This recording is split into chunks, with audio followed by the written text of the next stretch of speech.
Welcome again to Spotlight, and I'm Pastor Dan. And I love talking about this subject for our Spotlight today. I gave it in a classroom last night where I was. It's what we call the blessing. All the way through the Bible, people wanted a blessing.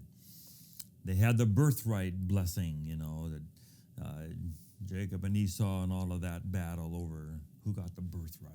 I wanted the blessing. Bless me. I want a blessing. Jacob wrestled all night and not let you go until you bless me. Jesus took the bread and the fish and he blessed it, and it fed everybody. What do we mean when we say, God help me, I want a blessing, I need a blessing. I've got some problems, God, I need a blessing. Bless me. We need your blessing, God. What do we mean when we pray a blessing over our food and we say, God, bless this food? What do we want God to do? We want God to take the sugar and the cholesterol and the other stuff out. And just, what do we want God to do? Bless it, God. Bless it. We take an offering up in church and then we bless it. What, we expect this money to multiply on the way to the back room somehow? Bless it, God. Make this go somewhere. Good. Bless it. We marry a couple and then we finish the vows and then we pray and we want God to bless them. Because if we pay tithes and offerings, he'll open up a window of heaven and pour out a blessing. Bless. Psalms full of blessing. People come up to me. They want me to bless something. We bless my house. I have a new house, Pastor Dan. I got a new job. I've got a new office. Would you come and pray? I prayed for an office the other day. I had a truck. Someone had a truck and wanted me to bless their new truck. What does it mean to bless all these things? Is God going to make that truck work better now? Is he going to make the tires last longer? Is he going to make, what?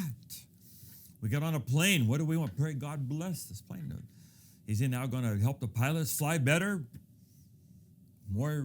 Less weather problems? What do we expect God to do? I was talking to healthcare people yesterday. Do we want God to bless a hospital?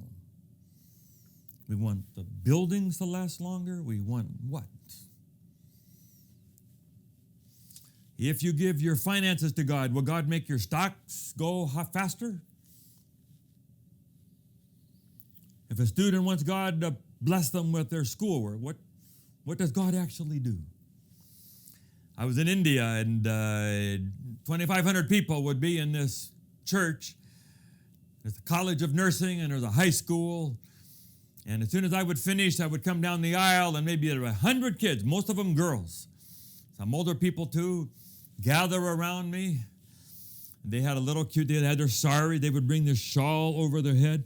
They often wanted me to touch their heads, and they would point to their head and want me to bless them. So after I got to know them a little bit, I asked them, what do you want me to pray for? Oh, for our studies, for our test. I said, when is your test? They said, last week.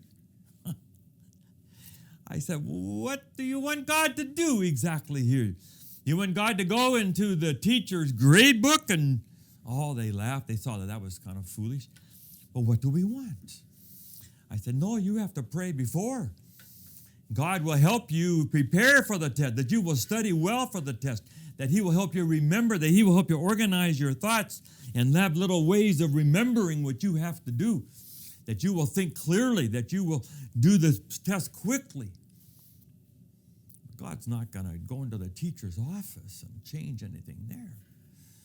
I don't think God is going to change your food when you pray. When you want to pray is when you go to choose the food and when you make the recipes. And what are you going to make? That's where you should pray. God will guide you.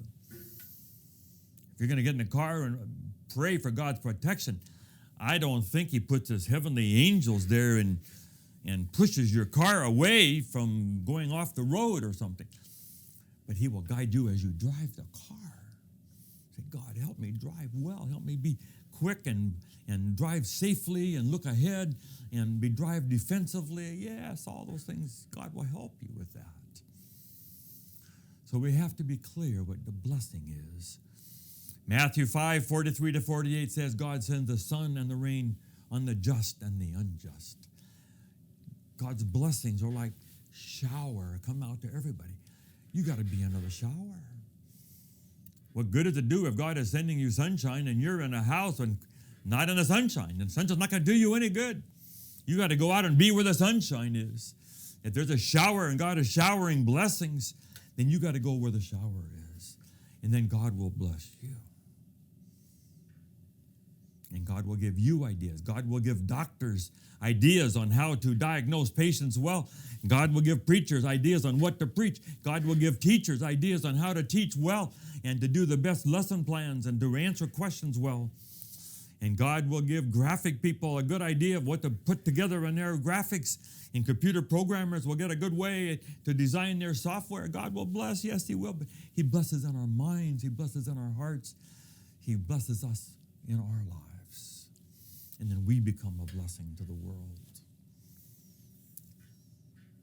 So if you've got problems, be open to how God will bless you.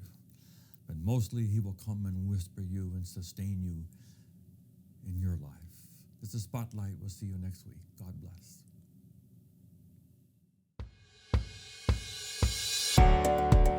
Thank you for watching Spotlight. We're so excited about this. We hope that you'll subscribe and so you'll get all of them. And please just forward it on to others and tell other people about it. And let's just see what kind of an audience we can